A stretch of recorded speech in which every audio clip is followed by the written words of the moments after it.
할렐루야. 9월 24일 수요일 매일 성경 묵상입니다. 오늘 말씀은 역대하 8장 1절에서 16절의 말씀입니다. 1장에서 7장까지는 이제 성전 건축과 관련한 솔로몬의 일화가 기록되어 있었죠. 성전과 관련된 내용은 이제 7장으로 마감되고 8장부터는 성전과 왕궁 건축 후에 그의 솔로몬의 신앙적인 면모와 대외 교역을 다룸으로써 솔로몬의 번영과 영광을 기록하고 있습니다. 이러한 기록은 열왕기서의 기록과는 조금 다르게 다윗의 언약 성취라는 관점에서 시중일관 솔로몬에 대한 긍정적인 그런 평가를 내리고 있어요. 역대기에서는 말이죠.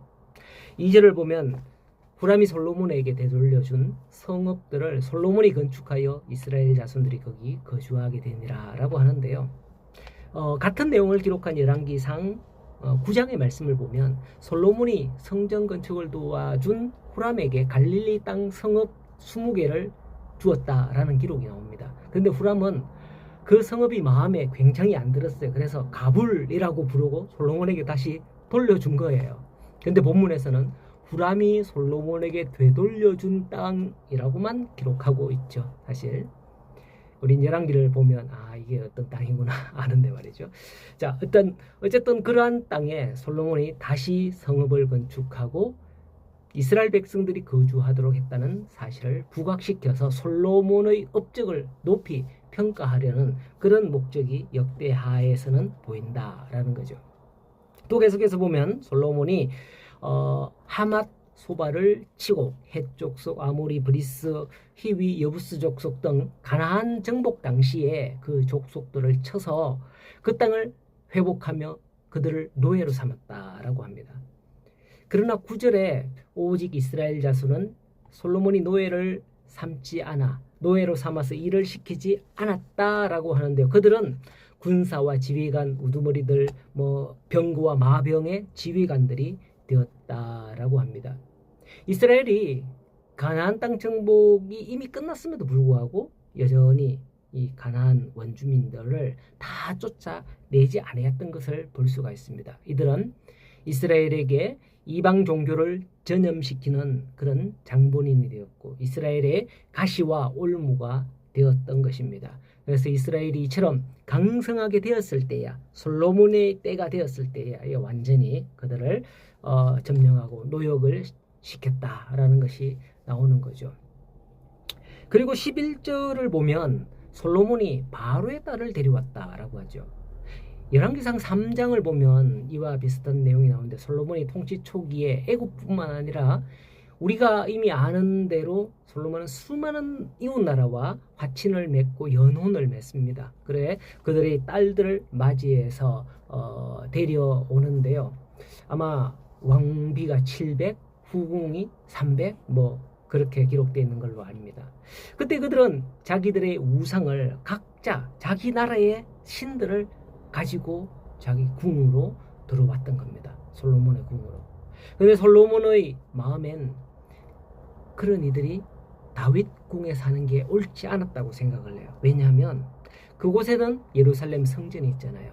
여호와의 궤가 이르는 곳은 다 거룩하기 때문에 그렇게 했다. 11절에 기록합니다. 그래서 솔로몬은 데려온 딸들을 위해서 다른 궁들을 준비했던 겁니다.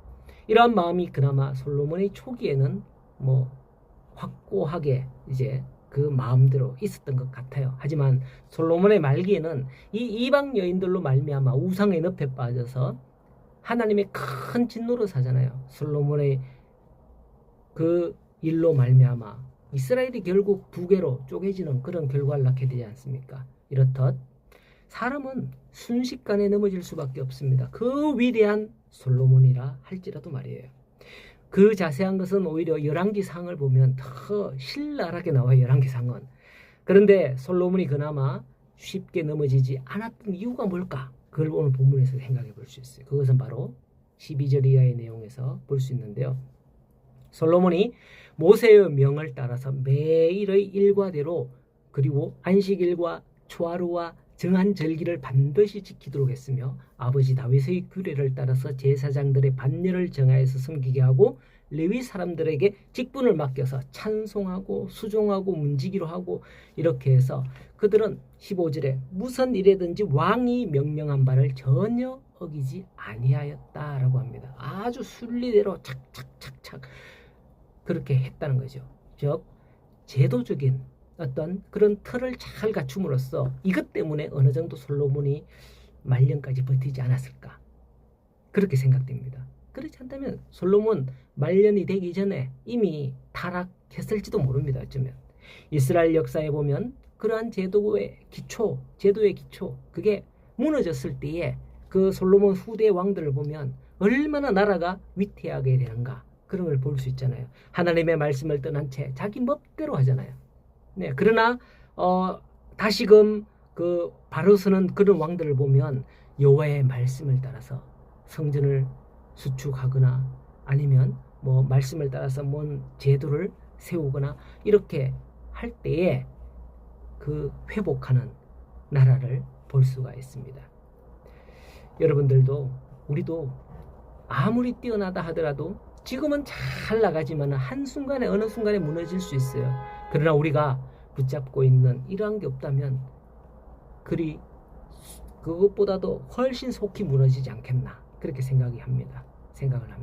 물론 그게 붙잡고 있는 게 하나님의 말씀이죠. 하지만 내가 아무리 하나님의 말씀 붙잡고 있다 그렇게 개인적으로 말씀대로 산다 하더라도 개인은 쉽게 무너져요. 그래서 그 말씀을 붙들고 사는 우리 성도 한 사람 한 사람이 이렇게 모여서 서로 버팀목이 되어주고 또 교회가 여러분들의 버팀목이 되어주고 여러분들의 힘이 되어주길 바랍니다. 구원은 개인적인 믿음이지만은 믿음은 이렇게 교회 공동체를 통해서 함께 더욱더 세워져 가고 서로 이렇게 세워져 간다고 하잖아요. 그러면 더 단단해져 갑니다.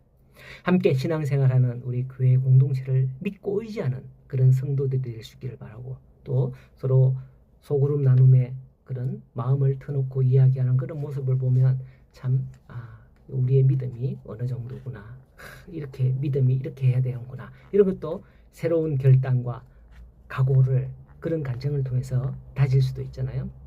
그러면 내가 힘들어할 때 이제 교회를 통해서 내가 또 회복되는 거고 또 내가 힘들 때 기도를 요청하게 되는 거야. 그러면 그렇게 버티다 보면 또 회복하고 그리고 나도 다른 성도들에게 또 도움이 되기도 하겠죠. 성도 여러분의 삶과 경험들이 간증이 되고 구원의 증거가 되기를 소원합니다. 우리는 언제 넘어질지 모릅니다. 항상 주의 말씀을 붙잡고 있는 성도들과 함께 교제하고 나눌 수 있도록 우리 교회로 나오시고 교회에서 좋은 아름다운 그런 신앙의 교제와 만남이 있기를 간절히 소원하고 축복합니다. 오늘도 복된 하루 되십시오.